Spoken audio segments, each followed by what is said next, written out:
J'ai en permanence une fenêtre ouverte dans la tête et en permanence je réfléchis à des choses et puis j'ai des idées qui pop un petit peu comme ça de manière plus ou moins consciente. Même quand j'écris pas, même quand je fais autre chose, je vais avoir comme ça des inspirations. Alors, Mona lira à haute voix. Mona lira les pieds sur terre et sur les toits. Mona lira et ne s'arrêtera pas. Mona lira bien au chaud quand il fait froid. Mona lira ici et là. Mona lira avec toi. Mona lira partout où que l'on soit. Mona lira avec les yeux, les oreilles ou les doigts. Bonjour, je m'appelle Céline, je suis malvoyante et, signe particulier, j'adore la lecture. J'anime Mona lira, le podcast de la médiathèque numérique accessible monalira.org. Mona lira met à disposition des livres en coloration syllabique, grand caractère, audio avec ou sans texte synchronisé, braille numérique, langue des signes française et plein d'autres formats pour les personnes empêchées de lire les livres imprimés du commerce en raison d'un handicap. Tous les mois, je vous propose une heure d'échange avec un auteur, une autrice ou une personnalité du monde littéraire.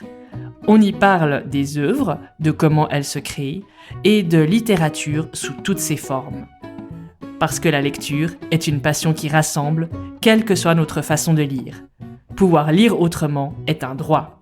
Mona lira est la médiathèque numérique qui y pourvoit.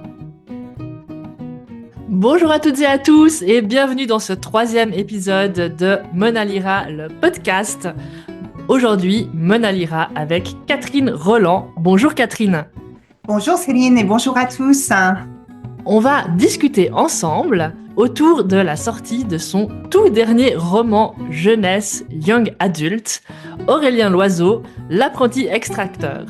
Un roman qu'elle qualifie elle-même d'urban fantasy, qui retrace, on va revenir évidemment sur ce concept, qui retrace le destin d'Aurélien Loiseau, un jeune homme d'une vingtaine d'années dans la France de la fin du XVIIIe siècle. Un roman de 236 pages qui, en lecture audio, a une durée d'un peu plus de 4h30. Catherine, déjà, est-ce que tu veux bien nous parler de cette notion d'urban fantasy? Parce qu'aujourd'hui, on trouve énormément de romans qui sont classés dans le domaine de la fantasy, vaste genre qui fait partie des sous-genres. Et pourquoi la catégorie urban fantasy finalement? Qu'est-ce que tu entends par là? Et qu'est-ce que tu fais entrer dans cette catégorie? Alors, c'est vrai qu'on en a parlé quand on a préparé l'émission et c'est une question que tu m'as posée. Donc, j'ai révisé quand même mes bases en me disant j'avais une notion de l'urban fantasy et je me suis dit quand même il faut que je sois professionnelle pour ce podcast. Donc, il faut que je dise les choses comme elles sont. Et en vérité, quand j'ai vérifié la définition officielle, je me suis aperçue que ça collait pas avec mon roman. Donc, c'est un petit peu le drame. Mais parce que sur la théorie en tout cas dans ce que j'ai trouvé, l'urban fantasy, c'est un roman qui débute dans notre monde contemporain, et c'est là qu'on est un petit peu embêté, mais en tout cas dans un monde réaliste. Et il y a en parallèle de cet univers réaliste un univers magique avec des personnes qui ont des pouvoirs, avec un monde un peu surnaturel, mais surtout il est caché. Et au fil de l'histoire, certains des personnages auxquels on peut s'identifier, des humains lambda, vont découvrir l'existence de ce monde magique et de ces êtres au pouvoir surnaturel et vont interagir avec ce monde, mais en secret. Et comme tu l'auras compris, effectivement, dans Aurélien Loiseau, comme la partie réaliste se passe à la fin du XVIIIe siècle, c'est un petit peu raté pour l'urban fantasy. Donc, on va dire, Aurélien Loiseau est le seul de sa catégorie d'urban fantasy du XVIIIe siècle et j'en suis super contente. Ah, mais moi, je pense que c'est extraordinaire parce que finalement, tu vas peut-être nous inventer un sous-genre de la fantaisie qui peut-être mériterait maintenant d'être baptisé avec un nouveau terme. Mais on reste malgré tout dans de la fantaisie, mine de rien, urbaine, puisque tout se passe à la base dans un bourg, un petit bourg de Touraine, très précisément, qui s'appelle Montrésor, dans lequel évoluent les personnages principaux de l'intrigue, qui, comme je le disais à l'instant, ont une vingtaine d'années. Le héros qui, on va le voir assez rapidement, a quelques caractéristiques d'un anti-héros de service, s'appelle donc Aurélien Loiseau. C'est le meilleur ami, en tout cas il se décrète de meilleur ami d'un sale bonhomme qui s'appelle Jules Mativière, le fils du chef charcutier de Montrésor. D'ailleurs, pour les personnes qui nous suivent depuis les premiers épisodes du podcast, on n'a pas fait exprès avec la thématique, hein, puisque notre épisode 2 traitait du roman de Laurent Wazard au cœur de la bête qui parlait d'une expérience en abattoir. On vous assure que c'était absolument pas prémédité. Effectivement, c'était pas le centre d'Aurélien Loiseau, la question de la charcuterie, mais effectivement, il y a un fil rouge. Il y a un fil rouge. Bon, voilà, c'est le talent. Magnifique. À un moment donné, on l'a pas fait exprès, mais on est heureux quand même. Et ce Jules Mativière est un sale bonhomme qui a un certain nombre d'ambitions, dont celui de finir par être anobli pour pouvoir vivre le reste de sa vie à l'abri du besoin, parce que jusque-là, au début du roman, on découvre qu'il vit allègrement du renom de son père et de l'argent qu'il a lui-même amassé au travers de son commerce, mais il sait que probablement il va pas pouvoir se reposer sur ses lauriers jusqu'à la fin de ses jours, qu'il y aura potentiellement le fait de pouvoir reprendre l'affaire paternelle, c'est pas quelque chose qui l'enchante, et lui il a d'autres plans, c'est celui de se faire anoblir et de trouver un bon parti, un bon mariage, et ce bon parti et ce mariage qu'il a en tête, c'est celui d'épouser Éléonore de Hautcourt, qui est une comtesse dont Aurélien Loiseau est lui aussi éperdument amoureux. Et le roman débute d'une très curieuse façon, puisque nous sommes à l'hiver 1782 pour nos amis français qui nous écoutent, au milieu d'une ruelle déserte en pleine nuit, et visiblement les deux comparses sont en train de mettre en place un sale coup. On comprend pas tout de suite de quoi il s'agit vraiment correctement, puisque Aurélien est quelqu'un qui n'est pas très très rapide à la détente. On va peut-être pouvoir en parler. Pourquoi avoir fait le choix de débuter le roman directement au cœur de l'action en mettant en place déjà ses personnages principaux et Aurélien qui on va le savoir très rapidement au tout début du roman, met en place une tentative de vol à la tire qui va pas se solder exactement comme Jules l'aurait escompté en l'occurrence. Catherine, je te laisse développer sur cette scène introductive.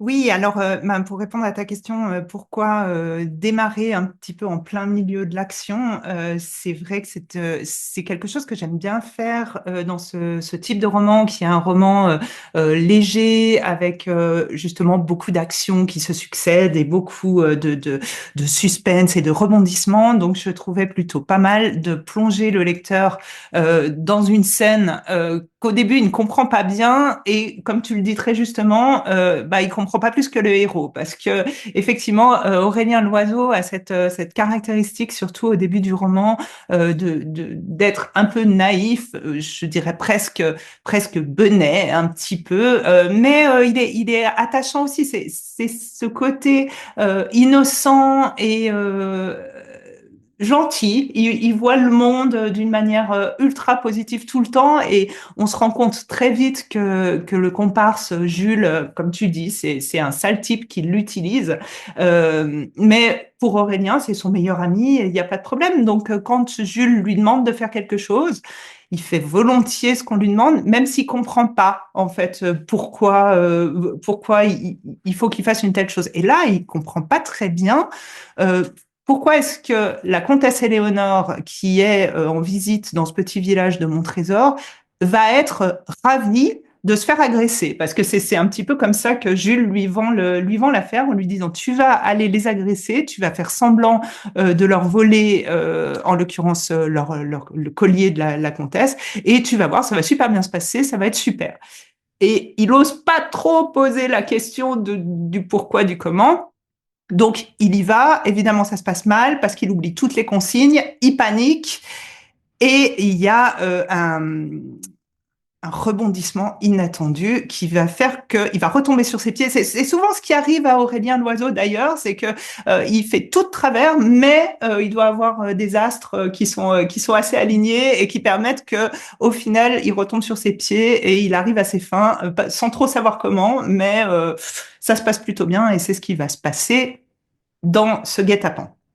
Tu le dis très justement, il retombe généralement assez souvent sur ses pieds, mais d'entrée de jeu, on a vraiment cette image d'un Aurélien très naïf, voire candide. Hein. C'est vraiment, il est presque, enfin, on a presque de la peine à s'attacher à lui au départ. On a presque plus de sympathie pour sa sœur, qui est quelqu'un d'assez caractériel, une femme assez forte, qui fait ce qu'il faut pour réussir dans la vie, qui a envie de se cultiver, etc. Et puis qui passe son temps à lui dire que c'est un peu un bonnet et qu'il a loupé une virgule finalement. Et lui, à la vingtaine, donc plus jeune que, enfin plus âgé que sa sœur. C'est pas précisé d'ailleurs, il me semble. Mais effectivement, il a ce côté très naïf et très manipulable, dont son meilleur ami, dont celui qu'il estime être son meilleur ami, se sert largement à foison. Et donc, a priori, pas a priori d'ailleurs, après cette fâcheuse rencontre nocturne et cette tentative de voler à la tire qui va pas se solder exactement de manière tout à fait attendue et qui va avoir pour effet des conséquences plutôt positives finalement pour Aurélien, ce qu'on va pas divulguer en détail, on va se retrouver à plusieurs reprises dans des situations assez cocasses, notamment la visite à la cour de Versailles, où il va arriver là encore une scène assez humiliante pour Aurélien, qui va se retrouver être la risée de la cour au moment où il se fait anoblir par Louis XVI et qu'il reçoit la croix de l'ordre de Saint-Michel, donc il se fait anoblir chevalier, ce qui là aussi va lui poser un certain nombre de problèmes par la suite auxquels il ne se sera pas attendu, et notamment le fait d'être provoqué en duel sans se rendre compte qu'on le provoque en duel en fait, et que la démarche qui est réalisée par Jules, extrêmement vexé et frustré de ne pas avoir réussi à atteindre son objectif lors de la première scène du roman, va finalement tenter de faire reluire son blason à travers un duel. Et je te propose qu'on lise ensemble une partie de cette fameuse scène de duel qui montre à quel point Aurélien est vraiment cette espèce d'anti-héros finalement, qui a quelque chose d'assez absurde et en même temps d'assez cocasse et amusant parfois, même si on aurait envie de le secouer et de lui dire mais reviens. Oui, alors bon, c'est sûr. En même temps, je voudrais bien nous y voir. Nous, si on était provoqués en duel, c'est pas quelque chose. Aurélien, c'est vraiment, c'est un petit paysan de Touraine. C'est pas un type qui est habitué à se battre. Et puis tout à coup, effectivement, par une série de quiproquos, comme tu le dis, parce que il y a vraiment un enchaînement d'événements dès le début du roman. Et à chaque fois qu'il choisit de faire quelque chose, ça l'entraîne vers un autre événement. Et de fil en aiguille, voilà, il se retrouve face, en l'occurrence, à Jules, avec une épée à la main et sans avoir du tout envie d'y aller. Et on en est là quand l'extrait que je vais lire commence. Une seule injonction, vigoureuse, envahissait son esprit horrifié. « Retraite !» Oubliant toute dignité, il fit volte-face et détala sous les huées vers l'autre extrémité du champ. « Messire Aurélien !» s'égosilla monsieur Langlois, scandalisé. « Votre attitude est contraire aux plus élémentaires règles de combat. Revenez immédiatement. » Faisant la sourde oreille, Aurélien était déjà arrivé au bas de la pente herbeuse. L'extrémité du pré était limitée par l'Indrois, que les précipitations des dernières semaines avaient fait passer de l'état de rivière tranquille à un débit qui rappelait davantage celui d'un véritable torrent. Lâche, s'époumonna Jules, furibond. Viens te battre. La foule, en colère, hurlait sa déception. Les villageois étaient en rage. On leur avait vendu un duel. Ils voulaient un duel, bon sang de bonsoir. Quand le fils Mativière se lança à la poursuite de son adversaire, tous lui emboîtèrent le pas, une marée humaine déferlant à travers le champ. Le cœur battant à tout rompre, Aurélien se précipita vers l'antique passerelle qui enjambait le cours d'eau. Fragilisée par les années, elle devait déjà être là du temps de Jeanne de Belleville elle-même. Depuis qu'un pont plus large avait été construit en aval, elle avait perdu son utilité et n'était plus entretenue. Une des rambardes s'était affaissée dans l'eau au cours de l'été précédent. Le revêtement était si délabré que son accès avait été interdit, comme le stipulait un petit panneau cloué sur la barrière qu'Aurélien venait de franchir d'un bond. Hurlant d'excitation, les habitants de Montrésor se massèrent au bord de la rivière, bien décidés à ne rien manquer du spectacle à venir. Ils l'espéraient sanglant. « Coquin, tu ne crois pas t'en tirer à si bon compte !» brailla Jules, galvanisé par le soutien inattendu de la foule. S'il avait été seul, sans doute ne se serait-il pas donné la peine de poursuivre Aurélien jusqu'au bas du champ, et aurait-il rapidement oublié ce duel ridicule devant une pinte bien fraîche au comptoir de l'auberge des Trois Demoiselles. Seulement, il avait un public, et pour une fois que celui-ci semblait lui être favorable, il entendait bien faire durer le plaisir autant qu'il le pourrait.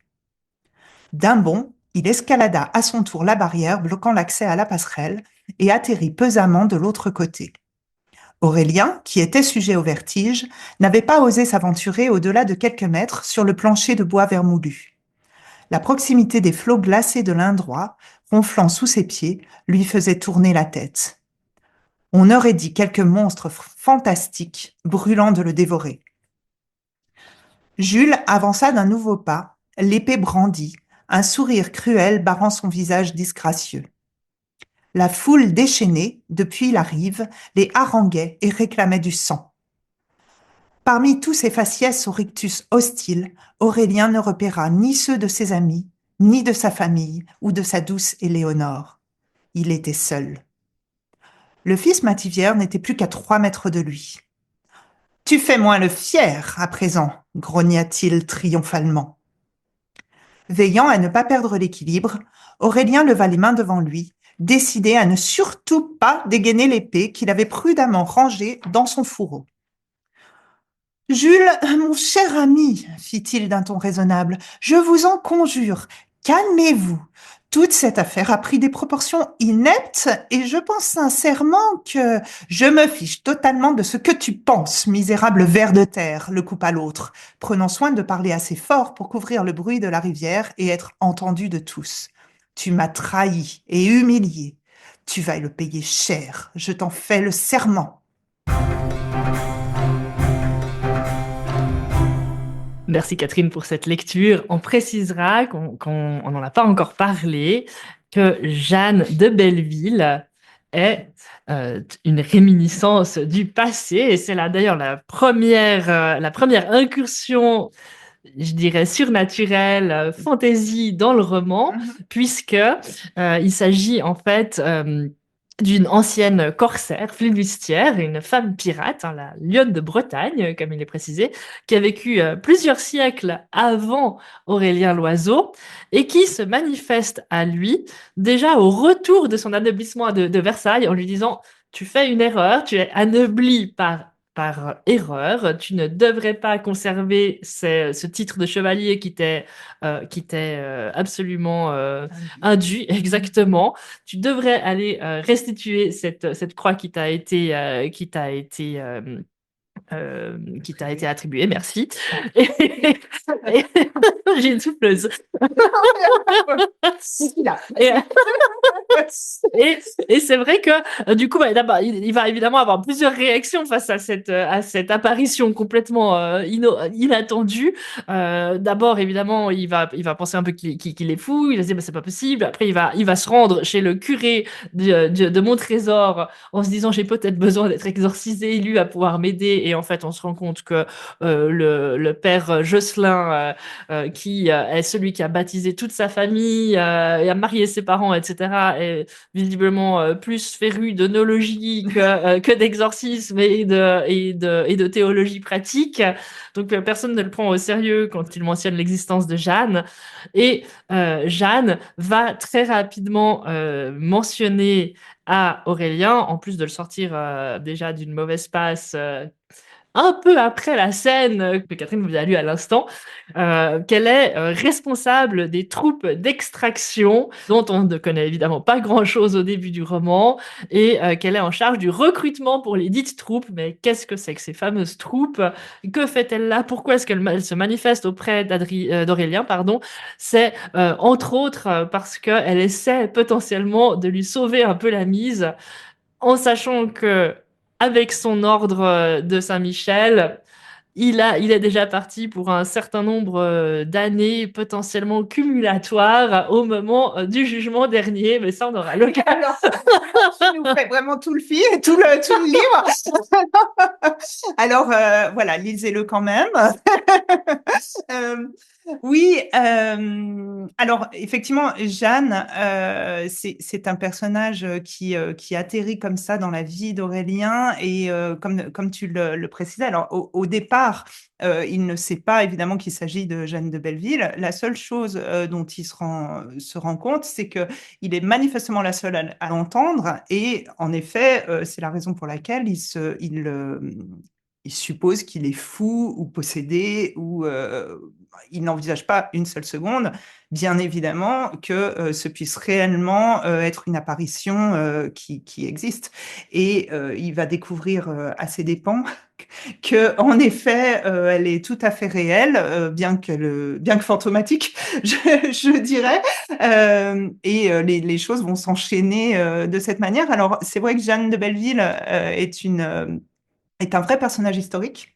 J'aime beaucoup dans les romans mêlés comme ça, enfin notamment ce type de roman qui ne se prend pas au sérieux, mais où j'apprécie particulièrement de mêler la réalité à la fiction et d'utiliser des personnages qui ont vraiment existé. Et Jeanne de Belleville, comme tu l'as dit, était une femme pirate qui a mené des campagnes essentiellement pour se venger de l'exécution de son mari à l'époque au XIVe siècle, qui avait fait allégeance auprès de l'Angleterre, très exactement à la cour de Bretagne et toutes ces guerres médiévales. Et le personnage historique a mené des batailles assez sanglantes navales en attaquant des navires marchands français, en l'occurrence, pour se venger du roi de France qui avait fait exécuter son mari. Alors bien entendu, je rentre pas dans ces détails-là dans le roman et j'ai choisi ce personnage essentiellement pour sa fonction pédagogique en ce qui concerne les combats à l'épée à la base, parce que c'est elle qui va essayer, puisque on en est arrivé là, ce qu'elle déplorait un petit peu, mais elle va essayer d'expliquer à Aurélien comment manier une épée pour tenter de le sortir de son funeste destin, tout en sachant, elle, déjà, comment les choses vont se passer. Parce que c'est là qu'on arrive un petit peu sur toutes les lois de l'au-delà et la difficulté de modifier ce qui doit être fait et ce qui doit arriver. Effectivement, Jeanne va essayer d'entraîner Aurélien au combat à l'épée avec un succès, dirons-nous, assez mitigé. On vous laissera découvrir la scène qui vaut son pesant d'or. Et c'est pas le seul personnage historique qui croise le récit, puisque au-delà du fait qu'on croise très rapidement Louis XVI à la cour de Versailles, on a surtout un autre personnage qui est assez haut en couleur également et qu'Aurélien va être amené à rencontrer une fois qu'il va passer un petit peu ce passage de l'au-delà et découvrir un petit peu cet autre côté dont on va avoir largement l'occasion de discuter pendant les minutes qui viennent, c'est François Ier. Et pourquoi François Ier, donc quand même roi de France ayant relativement marqué son époque, mais pourquoi ce choix? Alors j'imagine essentiellement parce qu'on est quand même en Touraine et qu'on est dans la région des Châteaux de la Loire et que François Ier donc a en effet marqué de son empreinte. D'ailleurs, Montrésor est un village qui existe où il y a un des châteaux de la Loire, le château de Montrésor, qui est un château mineur mais qui est noté sur les guides, je dirais, comme un château de la Loire tout à fait officiel, donc on peut visiter, qui est assez sympa. Je suis allée en documentation, n'est-ce pas, quand j'ai écrit le roman.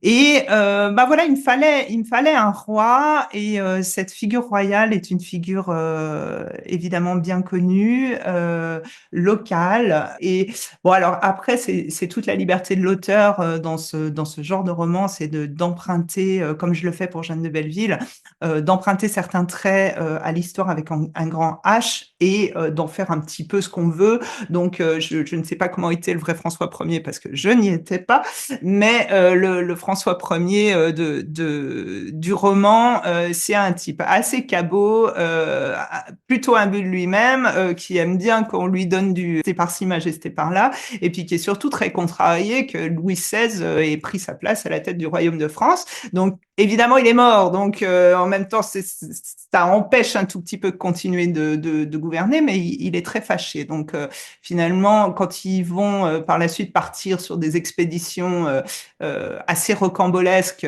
pour trouver l'entrée de l'au-delà. Enfin, on spoil totalement ce roman, mais bon, je vais dire, mais tant pis, lisez-le quand même, j'insiste. C'est vrai que François Ier, secrètement, lui, ce qu'il a envie, c'est d'aller renverser le roi de France pour récupérer son trône. Bon, voilà, spoiler alerte, ça ne va pas se faire.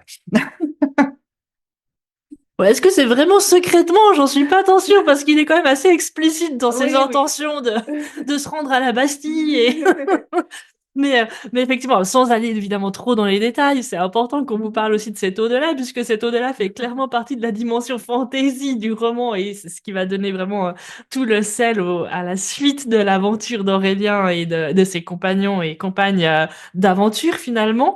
Mais avant d'entrer finalement dans ces questions de l'au-delà, on y est assez rapidement dans le roman et de manière un peu inattendue au début. J'aimerais bien qu'on discute un petit peu des références de pop culture finalement dans ce roman parce que évidemment il y en a plusieurs et puis tu mélanges assez savamment, je dirais, en tout cas de manière assez savamment dosée, à la fois des références, voilà, effectivement, de la pop culture, mais aussi des références mythologiques et des références religieuses. Alors, les références religieuses et de différentes cultures religieuses, on y reviendra avec le troisième extrait qu'on a choisi ensemble pour illustrer cette thématique. Mais les références à la pop culture, typiquement dès qu'on arrive dans l'au-delà, on a la question de ce rayon de lumière. Voilà, on va pas en dire beaucoup plus. Un rayon de lumière qui porte un nom quand même dans ce roman, la porte astrale. Alors moi, ça m'a fait penser à la porte des étoiles de Stargate, aucun rapport. Mais surtout, ça m'a beaucoup rappelé le film Ghost, à différents niveaux. Je sais pas pourquoi finalement, parce que tu n'y fais absolument pas référence, mais c'est aussi lié au fait que Aurélien, dans sa nouvelle situation, va aussi être aux prises avec la dématérialité du corps et le fait que potentiellement il traverse les gens ou il traverse les objets ou les murs, etc. Finalement, qu'est-ce qui t'a inspiré ces passages-là? Et puis effectivement, cette fameuse porte astrale qui tout à coup pop et qui se referme sans qu'on sache vraiment s'il devait y passer ou pas, quels sont les enjeux. On découvrira après dans le roman qu'il y a des enjeux avec cette fameuse porte qui s'est refermée. Bien sûr. Oui, alors effectivement, peut-être pour que les auditeurs comprennent le truc, en effet, bon, je pense qu'on peut dire sans crainte que tout le monde a compris que Aurélien allait mourir, parce que il va malheureusement le duel va pas se passer au mieux et il va pas être tué pendant le duel, mais il va se retrouver malencontreusement décédé. Et effectivement, quand il meurt, il y a ce fameux rayon de lumière qui apparaît. Parce que c'est toujours compliqué, je trouve, de répondre sur les questions de l'inspiration, de qu'est-ce qui nous inspire en tant qu'auteur et comment est-ce qu'on construit et pourquoi est-ce qu'on va construire l'intrigue comme on l'a construite, de quelle manière on structure les règles de l'univers fantasy avec tout ce qui est possible de faire, ce qui est pas possible de faire. Et j'avoue que je botte un petit peu en touche parce que je sais pas exactement. Alors tu mentionnais Ghost. Je pense que Ghost ou des films ou des œuvres comme celle-ci m'ont très certainement, oui, influencé par certains visuels. C'est vrai que ce tunnel de lumière, en effet, il y en a un dans Ghost, mais je dirais que c'est de toute façon le côté, le tunnel de lumière pour partir vers l'au-delà, c'est au-delà de Ghost, c'est vraiment quelque chose qui existe dans toutes les cultures et qui est repris. Enfin, on peut poser la question à toutes les personnes qui ont fait des expériences de mort imminente, c'est ce qui revient chaque fois. Donc, je me suis très certainement inspirée, je pense, de c'est un peu cette mémoire collective connue de tous. Et puis, après, c'est tout le boulot de l'écrivain, je dirais, de se mettre dans la peau de son personnage et de se dire, OK, alors si il est décorporé, si son âme se balade comme ça, mais il a raté le tunnel, donc il n'est pas là où il faudrait qu'il soit, quel est son rapport avec les vivants? Alors, la plupart des vivants ne le voient pas, mais il y en a quand même un, on va peut-être pas tout divulguer, mais il y en a un qui quand même le voit un petit peu, avec qui il arrive un petit peu à communiquer, et puis lui-même, Aurélien étant Aurélien, il est paumé, donc il a du mal à comprendre toutes ces règles et il a encore plus de mal à appliquer les compétences de base que Jeanne s'arrache les cheveux à tenter de lui enseigner, François Ier aussi d'ailleurs, donc et notamment l'interaction avec la matière qui est vraiment un problème d'un bout à l'autre du roman et qui lui fait rater toutes ses tentatives pour arriver à ses fins. Je n'ai pas répondu à ta question, mais c'est ma manière de faire. Je ne réponds pas aux questions, tu le sauras. Ah, mais c'est pas grave parce qu'on en a une, figure-toi, des personnes qui nous écoutent à distance. Joséphine nous demande finalement quelle est la date de mort et la date de naissance d'Aurélien. Aïe, aïe, aïe. Voilà, une autre question. Alors, il me semble, sauf erreur de ma part, que ça se passe autour, tu l'as mentionné d'ailleurs tout à l'heure, de 1782, je crois. Oui, tout à fait. Il est à dans- 1782. Oui, c'est ça. Donc, alors, il va à peu près décéder à ce moment-là parce que finalement, quand le roman débute, on n'est pas très loin de son trépas. Il va se passer, il y a un certain nombre de chapitres où il est pas encore passé de vie à trépas, mais ça tarde assez peu. Donc, on peut dire 1782 ou 1782. Et puis, si je ne m'abuse, il a 22 ans. Je crois, 20 ans, 22 ans. Dans la vingtaine. Oui, voilà, donc ça veut dire qu'on est 1760, quelque chose de cet ordre-là pour sa naissance. Je voulais pas être trop proche, enfin après le choix de la date était que je voulais tout simplement pas être trop proche de la Révolution française parce que à un moment donné, il se retrouve à Paris, il se retrouve même à la Bastille, etc. Et puis que c'était pas l'objet du roman de le faire interférer avec Robespierre et les Français en colère. Donc, c'est pour ça que j'ai mis volontairement un petit peu avant. Alors, peut-être qu'il y avait des troubles isolés à droite à gauche à cette époque. J'avoue, je suis pas historienne, mais je voulais quand même pas être trop près des gros ennuis de 1789 et de ses environs. Et il faut dire que des ennuis, il y en a relativement assez dans le roman, sans encore les faire s'accompagner des troubles pré-révolution française. On a une autre question de Christelle qui nous écrit de Paris, qui nous dit l'inspiration, ça vous prend le matin au réveil pendant la vaisselle. Je me suis toujours posé la question. Et alors moi, c'est vrai que vu les preuves d'imagination qui parsèment ce roman, parce qu'on a quand même des animaux qui parlent, qui se transforment, qui ne sont pas des vrais animaux d'ailleurs, qui est à la base, une est une dryade, donc une nymphe des forêts et particulièrement des chênes, comme c'est précisé dans le roman, qui prend des formes anthropomorphes assez aléatoires jusqu'à un moment donné se transformer en un hérilièvre. Donc il y a beaucoup d'imagination dans le roman de Catherine Roland et effectivement voilà, l'inspiration ça te prend comment? Un petit peu. Alors oui, pourquoi pas en faisant la vaisselle.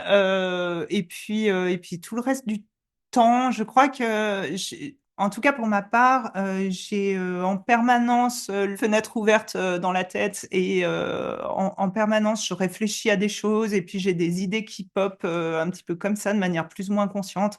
Même quand j'écris pas, même quand je fais autre chose, je vais avoir comme ça des inspirations. Alors après, effectivement, alors une fois la vaisselle faite, parce qu'il faut pas tout mélanger. La vaisselle, c'est un truc. Et puis, en effet, je suis plus créative le matin. Ça, c'est quelque chose que j'ai vraiment remarqué. Les idées, quelquefois, j'ai envie d'écrire plus en l'après-midi ou en fin de journée, et puis je rame un petit peu et j'ai peut-être moins d'inspiration, notamment pour des romans comme ça où il faut quand même essayer d'être un peu créatif ou un peu bon le Héry Lièvre. On doit travailler quand même un peu. C'est quand même brillant, ça sort pas comme ça.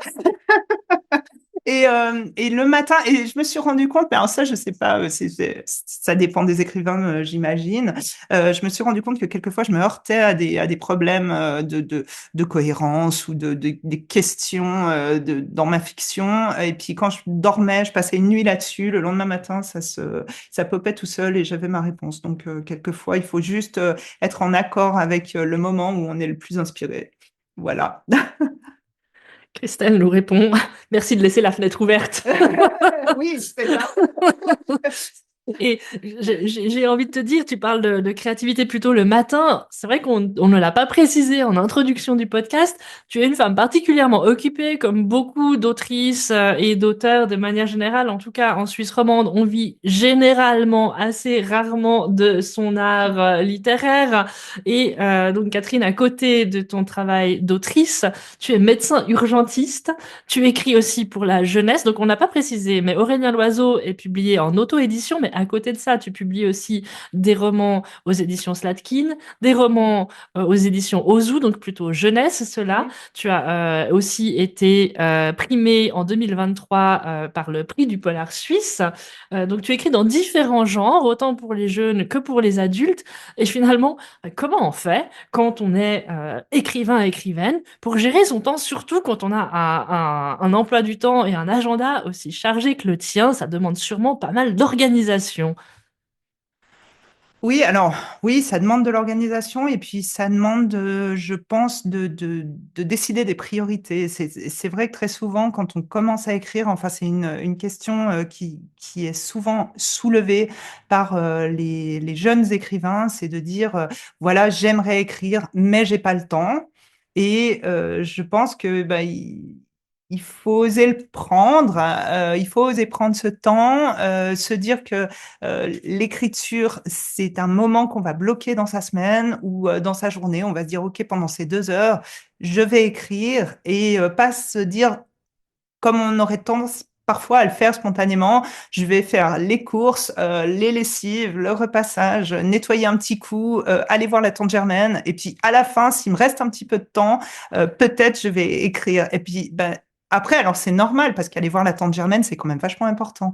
Mais dans ce cas-là, c'est plus compliqué. Alors moi, c'est vrai que l'écriture. Alors c'est plus facile évidemment parce que moi je suis écrivaine professionnelle et puis j'ai des bouquins qui sortent, donc c'est plus facile d'oser se dire c'est mon activité professionnelle, enfin ma seconde activité professionnelle, et donc par définition je prends du temps pour ça. Mais je crois qu'il faut choisir de prendre ce temps pour écrire. Merci Catherine. On a encore d'autres questions qui arrivent sur WhatsApp. On a des personnes qui nous suivent très actives aujourd'hui pendant l'enregistrement. On a une question assez intéressante et c'est vrai, et là on voit que Joséphine a déjà lu ton roman.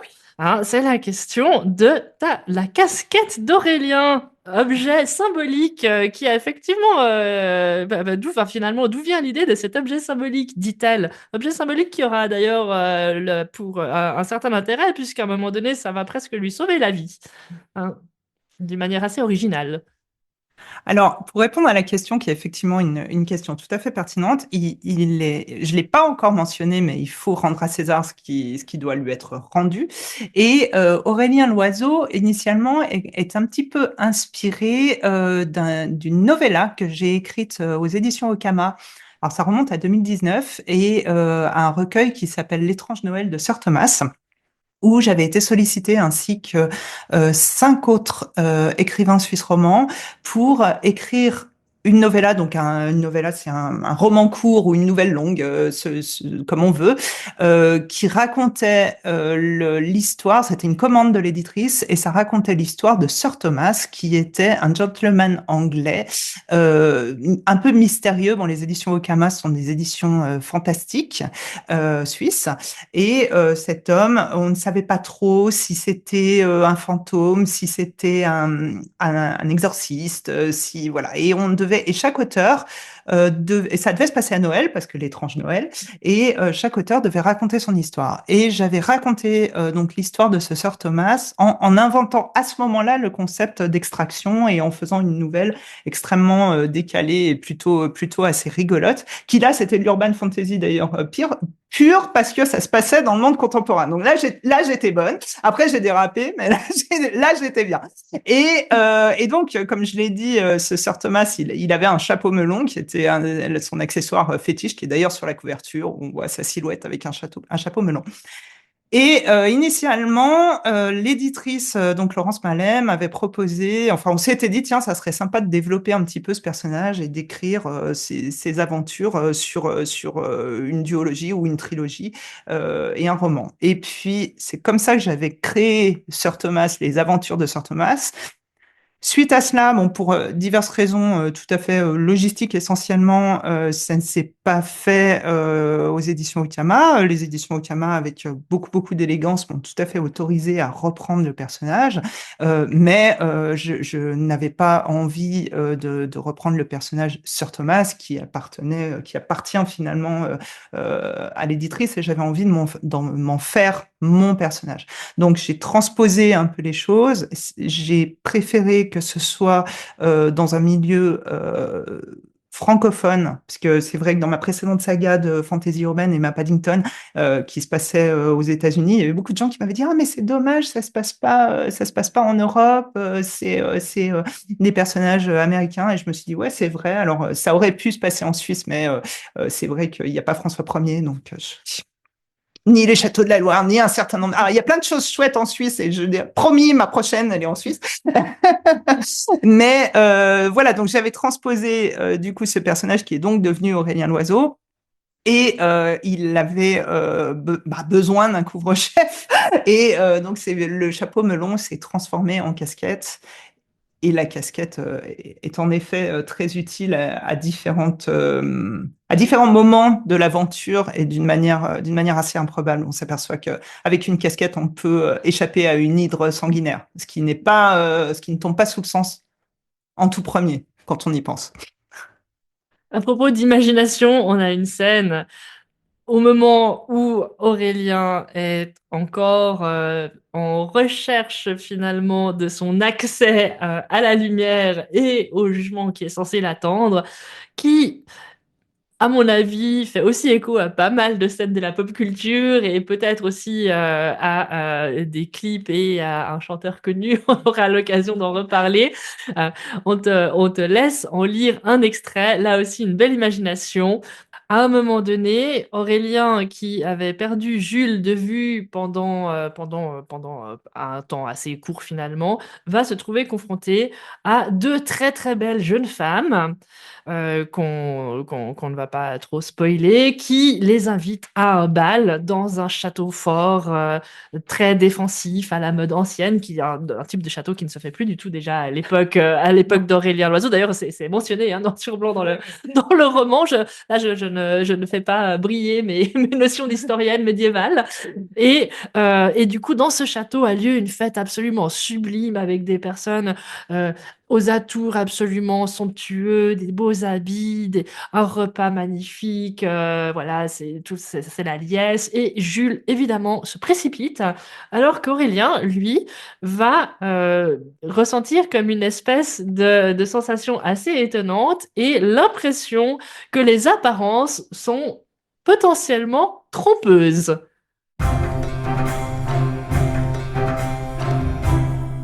À l'instant où son hurlement retentit, l'orchestre cessa de jouer. Un silence de plomb s'abattit, contrastant étrangement avec le tumulte festif qui l'avait précédé.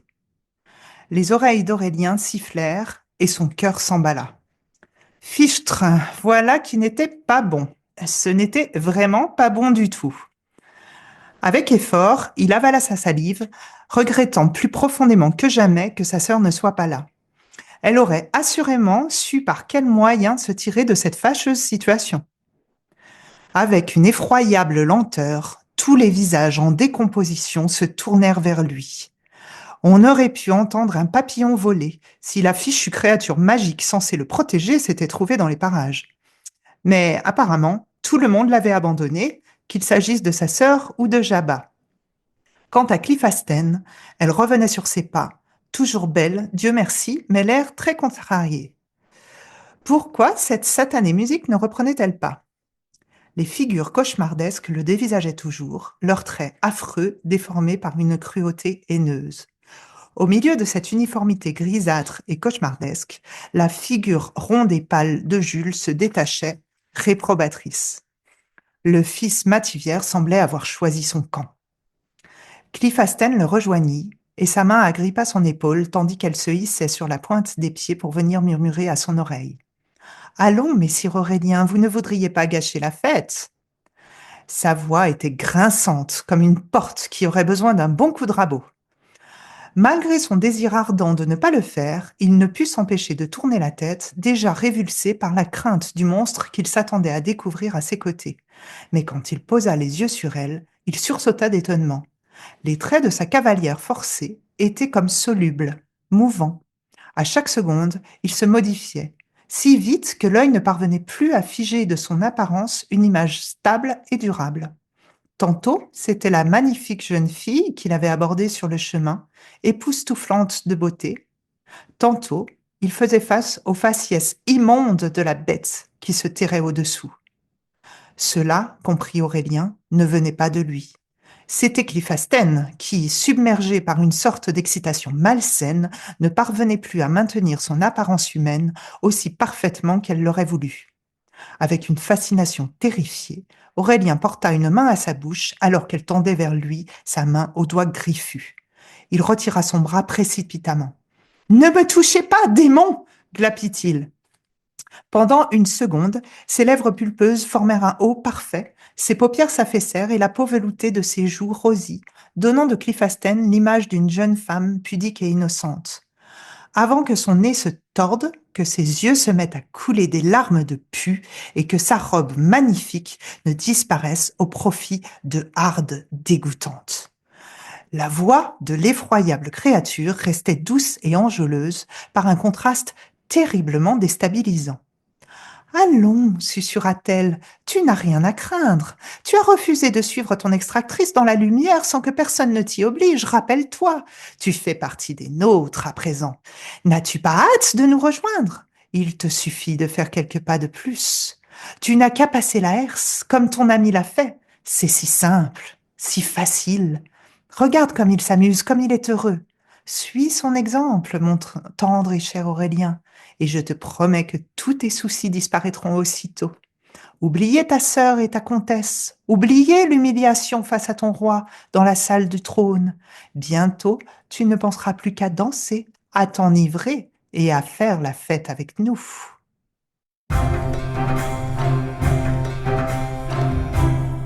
On voit qu'Aurélien arrive à percevoir au-delà des apparences un subterfuge, visiblement un sort ou un ensorcellement. On ne sait pas trop finalement hein, de quoi il s'agit, mais en tout cas un subterfuge, c'est certain. Et on nous a déjà demandé via WhatsApp, Joséphine toujours nous dit, est-ce que c'est la pureté de cœur d'Aurélien qui lui permet de voir au-delà de l'apparence trompeuse? Ah mais oui, clairement. Et puis alors, d'une part, sa pureté de cœur, et puis le fait qu'il est fondamentalement, je pense, bon. Après, il y a ce fameux passage où il est plus ou moins dit hein, que s'il passe le pont-levis, il va arriver dans cette forteresse maléfique, et puis il sera perdu pour toujours. Donc là, il y a vraiment, il est partagé entre son envie, mais c'est là qu'on s'aperçoit quand même que...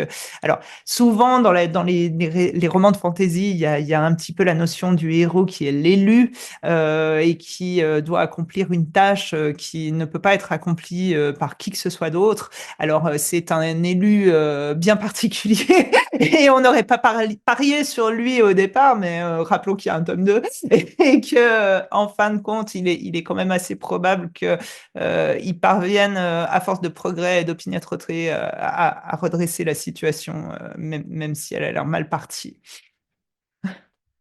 Et d'ailleurs, on se réjouit beaucoup du tome 2, puisque au-delà de l'aspect héroïque, potentiellement un peu contestable dans ce premier tome pour Aurélien, on ne sait pas ce qu'il advient finalement de Jules, qui lui a franchi le pont, hein, Lévi, comme vous le verrez dans le roman, et qui a l'air plutôt satisfait de se trouver de l'autre côté à faire la fête dans le château. Donc voilà, on attend le tome 2 avec impatience.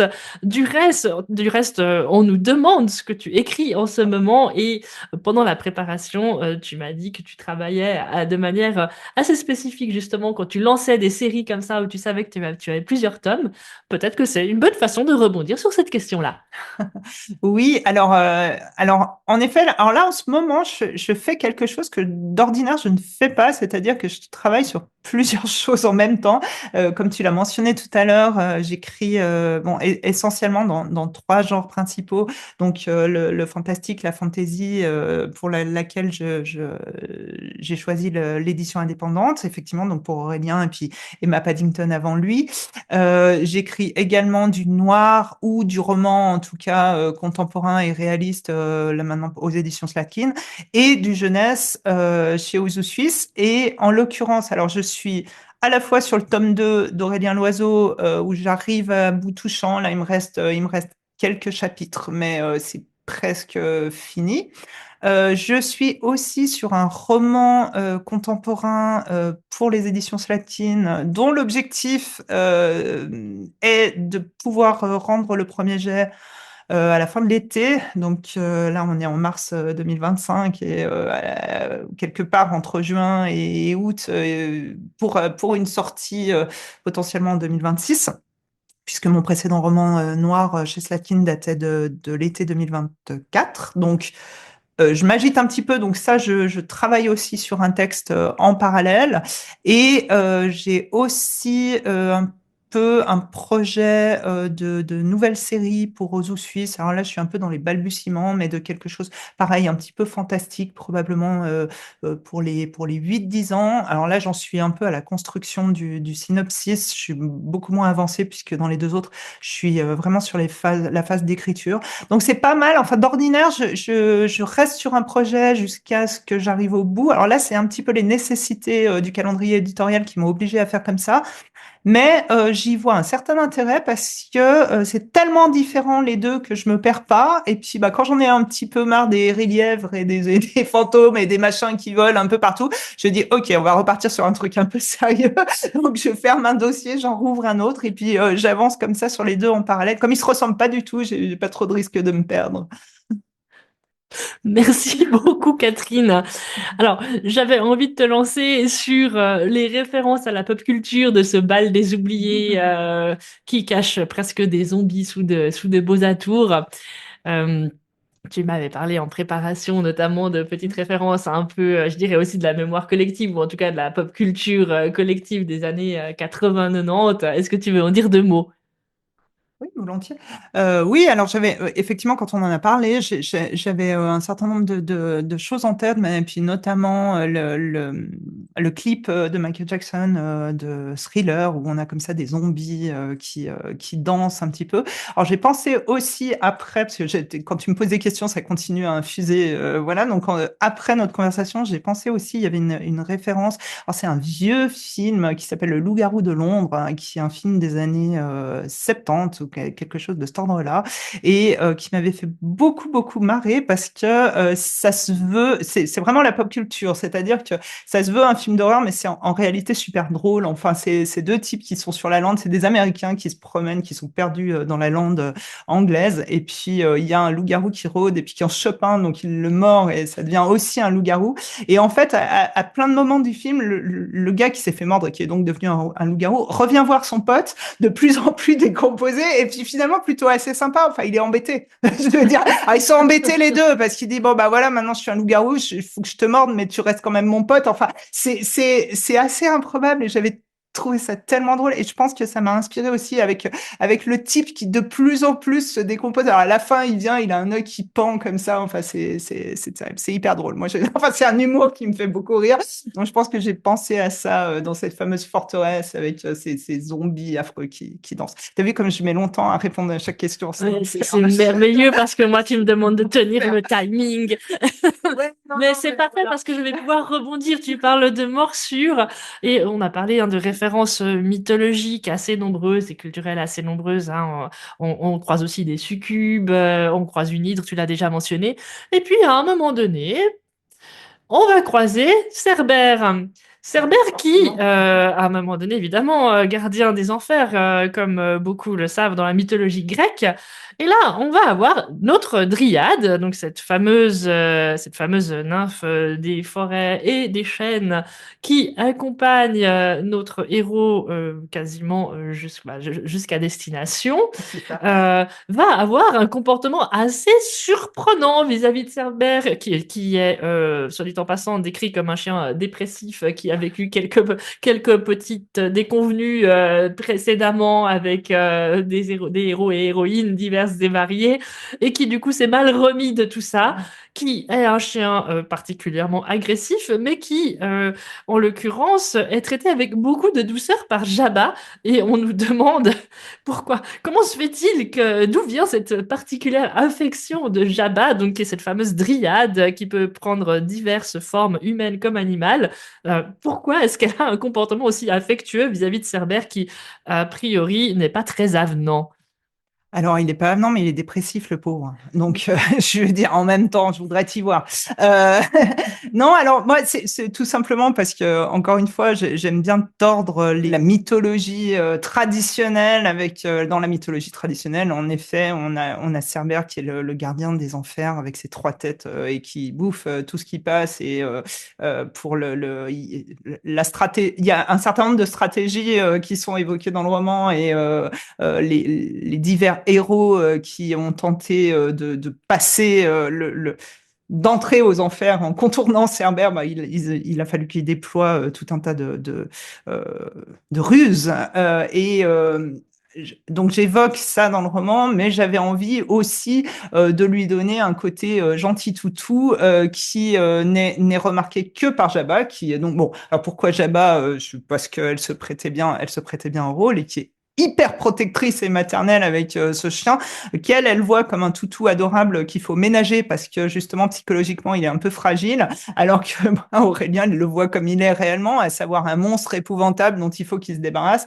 Et c'est vrai qu'il y a toute une scène où les trois têtes du chien, il le poursuit dans un espace en plus restreint, donc ça complique un peu les choses en essayant de le bouffer.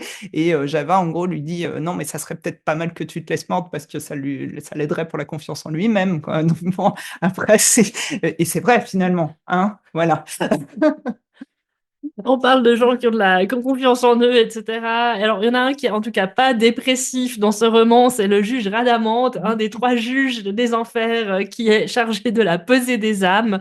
Et c'est le juge en charge du cas d'Aurélien, pardon, pas Adrien, Aurélien, qui va, à un moment donné, quand même, finir par être confronté à son fameux juge. Et je te propose de lire cet extrait. Êtes-vous prêt à répondre de vos péchés et de vos crimes, reprit-il d'un ton solennel. En réaction, Aurélien sentit un frisson glacé parcourir toute la longueur de sa colonne vertébrale. Ses péchés et ses crimes, ô Seigneur! Malgré l'éprouvante impression que ses entrailles étaient en train de se liquéfier, il se redressa bravement et trouva la force d'articuler, la voix terriblement tremblante. « Je suis prêt !» Les antennes de la coccinelle frémirent et ses ailes se soulevèrent légèrement sur son dos avant de revenir à leur position initiale. « Premier chef d'accusation, annonça-t-elle. Vous êtes né. Plaît-il, sursauta Aurélien, déboussolé. N'interrompez pas la cour, je vous prie, tensa l'insecte d'un ton sévère, avant de poursuivre. Le péché originel est commun à tous les hommes, vous n'y pouvez rien. 50 ans d'office. La loi est la même pour tout le monde, il n'y a rien à discuter. Vu? Aurélien déglutit, saisi par l'autorité de Rhadamante. Coccinelle ou pas, le juge des enfers savait se faire respecter. Il opina timidement, sans oser émettre un son. Bien, fit le juge, satisfait. Deuxième chef d'accusation. Lorsque vous aviez 3 ans, vous avez tiré les nattes de Cunégonde Jolipré. Par pure méchanceté. Avez-vous quelque chose à dire pour votre défense? Aurélien haussa les sourcils, faillit répondre, puis se contenta de secouer négativement la tête, les mâchoires crispées. Fort bien, dit la coccinelle. Tirage de nattes. 18 ans. 18 ans? S'exclama Aurélien, affolé. Mais silence! Il fallait vous exprimer quand vous en aviez l'occasion. Les accusés ne sont pas autorisés à contester leur jugement. Mais silence, j'ai dit, ou je vous rajoute 5 années de plus pour outrage à magistrat. Dépité, Aurélien se laissa choir dans l'herbe, la tête dans les mains. Allons, Aurélien, souffla le chat, étonnamment solidaire. 18 ans, c'est vite passé. Le jeune homme lui lança un regard épouvanté. Troisième chef d'accusation.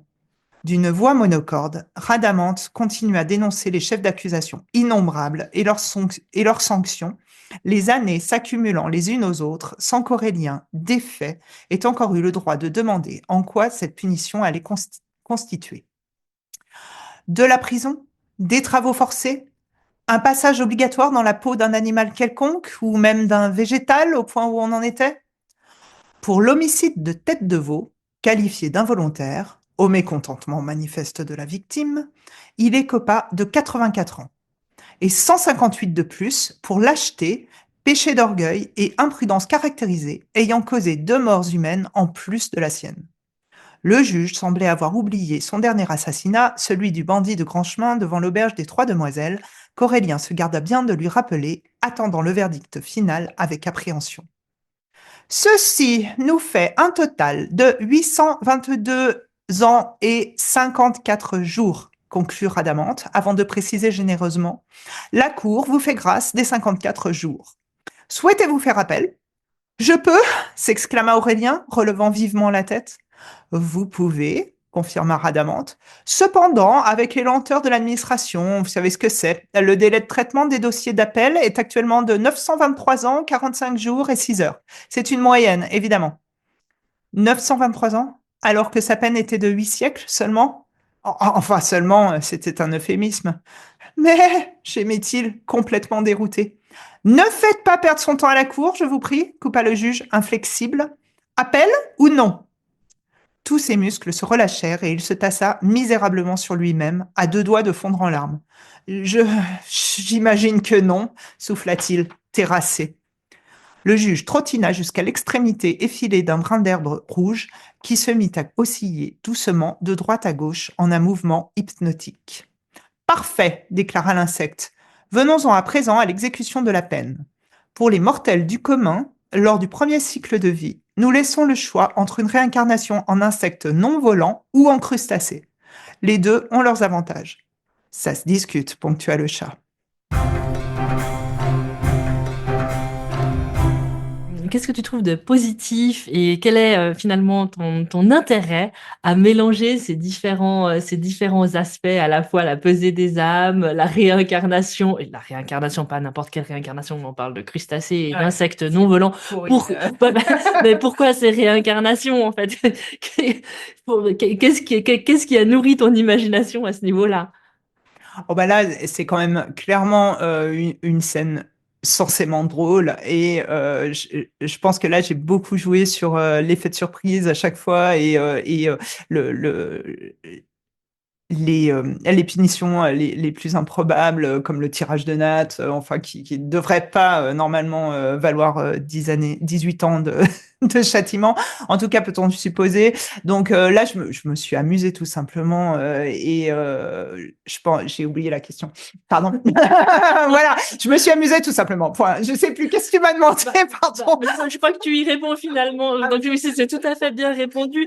Et au niveau de l'humour d'ailleurs, tu places quand même une belle pique envers je dirais la bureaucratie et voilà et l'administration de manière générale, avec le fait de faire appel qui prendrait plus de temps que de purger sa peine finalement. Donc voilà, est-ce que c'était aussi une façon de te moquer de l'administration et de ses rouages? Oui, elle est facile, hein. Je crois que c'est un petit peu universel, quel que soit le pays où on vit, d'avoir toujours cette légende qui n'en est pas une, que pour la moindre formalité, ça nécessite X dossiers et un temps de latence extrêmement long. Donc, c'est un petit clin d'œil très général et je ne vise personne. Si tu devais améliorer le fonctionnement de ce jugement et de cette cour, qu'est-ce que tu apporterais comme modification positive? Non, mais aucune, c'est vachement bien. Où est le problème? Oh, je pense qu'ils en voient absolument aucun. Alors, le chat, on a oublié de le préciser, n'est pas un simple chat parlant, mais on vous dévoilera pas son identité puisqu'il a une identité également assez cocasse et que ce n'est pas la première fois qu'il se réincarne. Donc, une réincarnation historiquement assez connue. Voilà, pour les personnes qui n'ont pas lu le livre, il a fait un petit passage sous forme humaine. Et avant d'être malencontreusement tué par Aurélien parce que c'était le chat du boucher. Voilà. Donc on ne vous en dévoile pas plus, mais on arrive gentiment à la fin de ce podcast. On te remercie beaucoup, Catherine. On aimerait quand même bien terminer avec une toute petite session qu'on a l'habitude de mentionner dans les podcasts de Mona Lira, c'est un livre ou plusieurs livres, mais là, peut-être vu qu'on arrive en bout de course et qu'on n'a plus beaucoup de temps, un livre dans ta pile à lire. Qu'est-ce qui est actuellement dans ta pile et dont tu voudrais nous parler? Alors, c'est la question difficile, parce que j'ai une monstrueuse pile à lire. Mais dans les prochains que je vais lire, il y a notamment Les Mémoires de la forêt, qui est une série de romans qu'on a pas mal vu passer sur les réseaux sociaux, et j'ai à peu près toutes mes copines bookstagrammeuses qui l'ont lu et qui ont dit que c'était super. Donc, c'est une lecture qui peut sembler un petit peu lecture jeunesse. C'est mes enfants qui me l'ont offert, ils étaient ultra étonnés parce que j'ai demandé, et puis ils m'ont dit, mais on comprend pas pourquoi tu nous demandes ça, c'est pour les enfants. Et en vérité, je crois que non, enfin, ou en tout cas, ça peut être tout à fait lu par les adultes avec une allégorie de la vraie vie, mais avec des animaux. Et puis, alors, de ce qui me semble, de ce que j'ai lu des différentes chroniques, et puis de l'impression que ça me donne, c'est que c'est une lecture très positive, une saga qui met en avant vraiment les valeurs d'amitié, d'entraide. C'est assez lumineux, à l'image des couvertures d'ailleurs qui sont magnifiques. Et je me réjouis de lire ça. Je pense que ça va être chouette. On a besoin de lectures un peu douces et positives comme ça. Donc, je reviendrai te dire si c'est bien ou pas, mais je me réjouis. C'est le prochain. Et nous, on se réjouit d'ajouter cette saga à notre catalogue, puisqu'elle n'y est pas encore. Mais voilà, l'intérêt, c'est que justement, ce catalogue peut se développer de semaine en semaine. Et on achèvera ce podcast avec une question qui est traditionnelle maintenant chez nous. C'est, pour toi, Catherine, Mona, elle lira comment? Alors, Mona Lira ou pas? Et pourquoi? Parce que je pense qu'on a effectivement la liberté de la lecture ou de la non-lecture. Je crois que il faut aussi savoir, enfin moi je suis quelqu'un qui adore lire, mais je ne m'impose rien, je ne m'impose pas de genre particulier, je lis dans tous les genres, et je peux aussi, quand j'aime pas une lecture, l'arrêter, et c'est OK. Je pense que il faut pas se mettre de pression, ça doit être le plaisir avant tout, et je pense que Mona est d'accord. Mona est définitivement d'accord. On te remercie infiniment, Catherine, d'avoir passé cette heure, un peu passée d'ailleurs, d'échange avec nous. Mais c'est très bien parce qu'on passe un bon moment, donc pourquoi pas dépasser. Vous écoutiez donc le 3e épisode du podcast de la médiathèque numérique Mona Lira, animé par Céline Bichard. À la technique, Sébastien Schopfer. Avec notre invitée évidemment Catherine Roland, autrice d'Aurélien Loiseau, qui sera un épisode qui est monté par Laure Gabu d'Audio Sensible avec une musique originale de Soundloose. On se retrouve le 13 avril 2025 pour le 4e épisode en présence de Velia Ferracini qui viendra nous parler de son dernier roman Lave mes cendres, paru chez Encre Fraîche, de dimanche donc 13 avril de 17h à 18h. On se réjouit beaucoup de l'accueillir et de vous retrouver. Si ce podcast vous a plu, n'hésitez pas à vous abonner et à le partager autour de vous et surtout à lui mettre un maximum d'étoiles sur les différentes plateformes. À très bientôt!